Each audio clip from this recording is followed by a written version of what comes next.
Imagine waking up one morning in ancient Rome and hearing a terrifying rumor spreading through the streets. A foreign general had crossed the impossible. He had marched an army through the frozen peaks of the Alps. With him were tens of thousands of soldiers, thousands of cavalry, and even war elephants. Within months, Roman armies were being wiped out. Entire legions vanished. One battle alone would leave over 60,000 Romans dead in a single day. For 15 terrifying years, this man rampaged across Italy, destroying army after army. Rome came closer to destruction than at any other moment in its history. The man responsible was Hannibal Barca, the greatest enemy Rome ever faced. But what happened next was even more shocking. Hannibal was born in 247 BC in the wealthy Mediterranean empire of Carthage, located in modern-day Tunisia. At the time, Carthage was one of the most powerful cities in the world. Its wealth came from Mediterranean trade routes, vast shipping networks, and colonies stretching across North Africa and Spain. Hannibal was born into the powerful Barca family, one of Carthage's most influential military dynasties. His father was Hamilcar Barca, the brilliant general who had just fought Rome to a bitter draw. He had two younger brothers, Hasdrubal and Mago, who would later fight beside him. Hannibal likely meant grace of Baal. But Hannibal's childhood would not be peaceful. He was born during the First Punic War, and what happened during this war would shape the boy who would later terrify Rome. The war lasted 23 brutal years, from 264 to 241 BC. Rome and Carthage fought savage naval and land battles for control of Sicily. Carthage ultimately lost the decisive naval battle of the Agates Islands in 241 BC. Carthage lost Sicily, naval dominance, and was forced to pay enormous war reparations of 3,200 talents to Rome. For the Barca family, this defeat was humiliating. Hamilcar Barca hated Rome with a passion that burned like fire. But what he forced his young son to do next would become one of the most famous oaths in history. In 237 BC, Hamilcar prepared to leave Carthage and conquer new territories in the Iberian Peninsula to rebuild Carthage's power. Before departing, he brought his 9-year-old son, Hannibal, to the Temple of Baal in Carthage.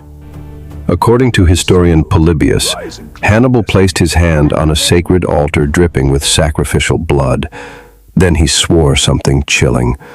"I swear, so soon as age will permit, I will use fire and steel to arrest the destiny of Rome."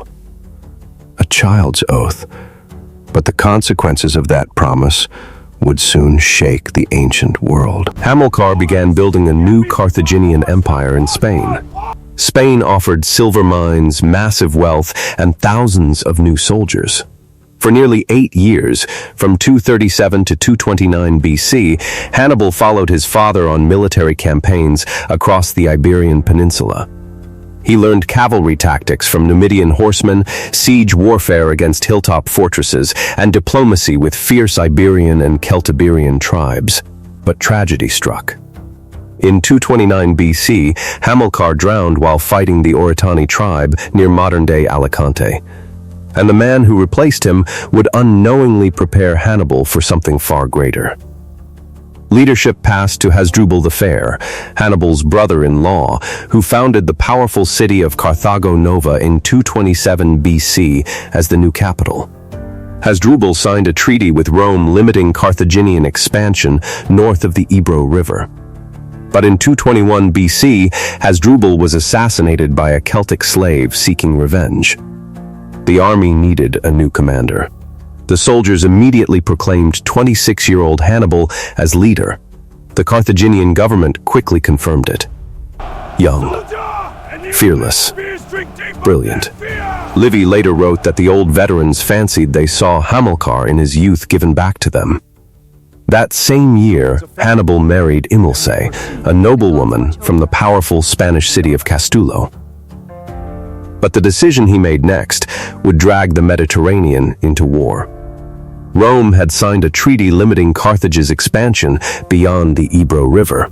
However, the Roman allied city of Saguntum, deep inside Carthaginian territory, challenged Carthaginian authority by attacking local tribes. Hannibal attacked in spring 219 BC. The siege lasted 8 brutal months through summer and winter.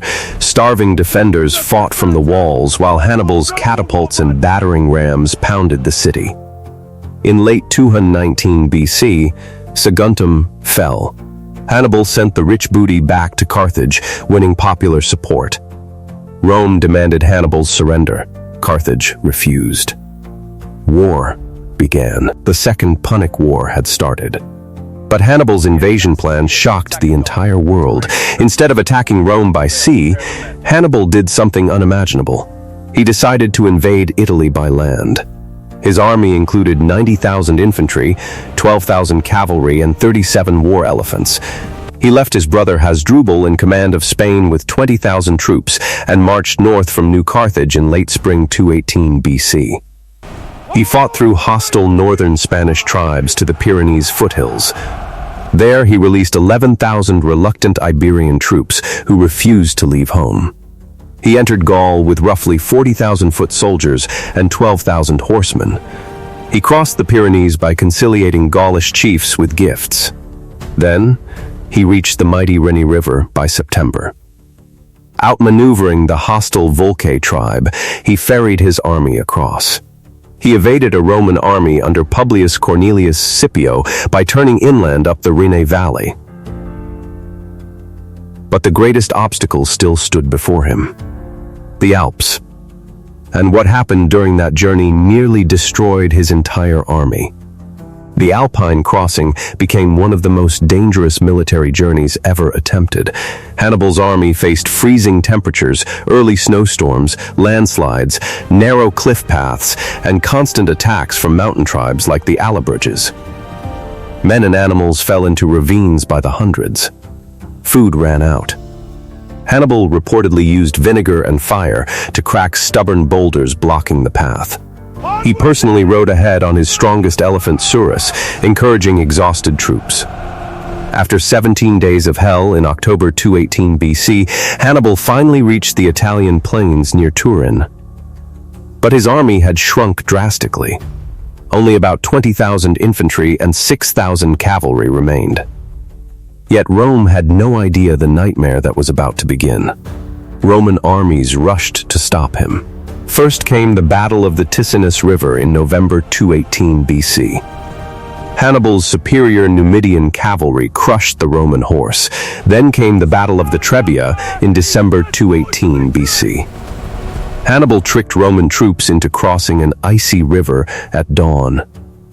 Cold, hungry, exhausted. Then he attacked. His brother Mago ambushed them from hidden positions. Roman losses were devastating. But Hannibal's most terrifying ambush was still ahead. In spring 217 BC, Hannibal crossed the Apennines through flooded marshes. During this march, he lost sight in his right eye due to infection.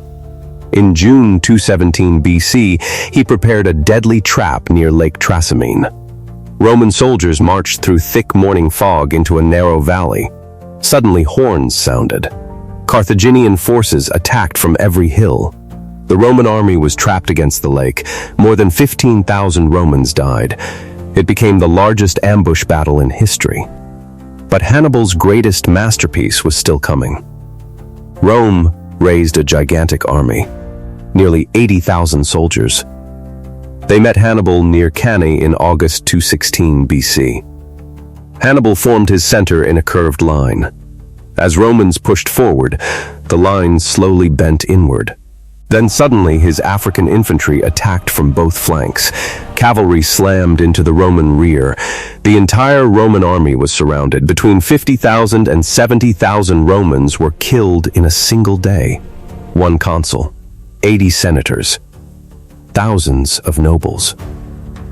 Hannibal's cavalry commander Hannibal said, "You know how to gain a victory, but not how to use one." Rome had never suffered a defeat like it, and yet, unbelievably, the city still refused to surrender. For 15 years, Hannibal fought across Italy. He captured Capua in 216 BC. He seized Tarentum in 212 BC.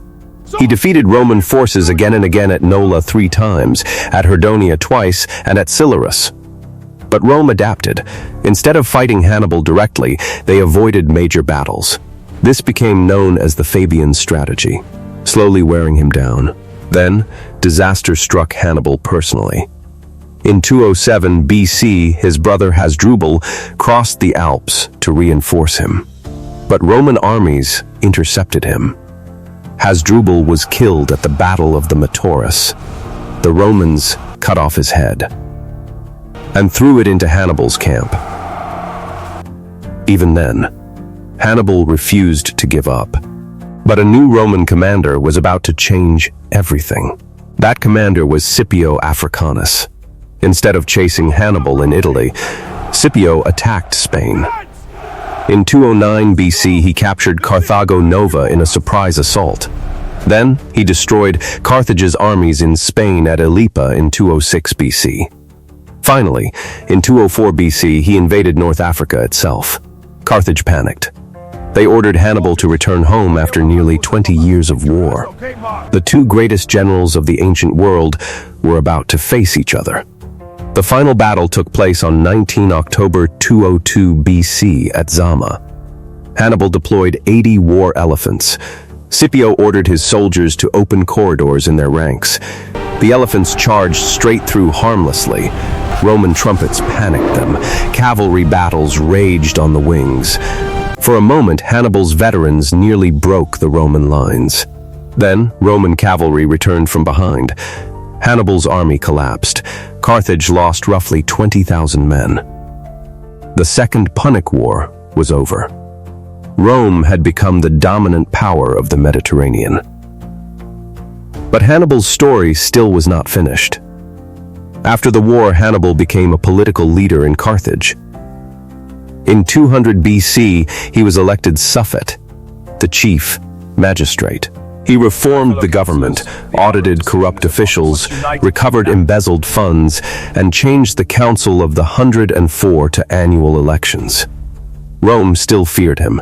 In 195 BC, they demanded his surrender. So Hannibal fled into exile. He served the king Antiochus III of Syria and even commanded a fleet hurling pots full of venomous snakes onto enemy ships to defeat King Eumenes of Pergamon. Later he fled again to King Prusias of Bithynia, where he won 2 land battles for him. But Roman agents never stopped hunting him. Finally, in 183 BC, they cornered him in the town of Labissa.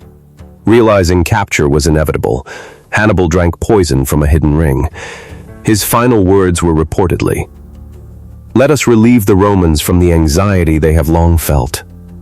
He was about 64 years old. Yet even today, more than 2,000 years later, the world still remembers the man who nearly destroyed Rome, Hannibal Barca.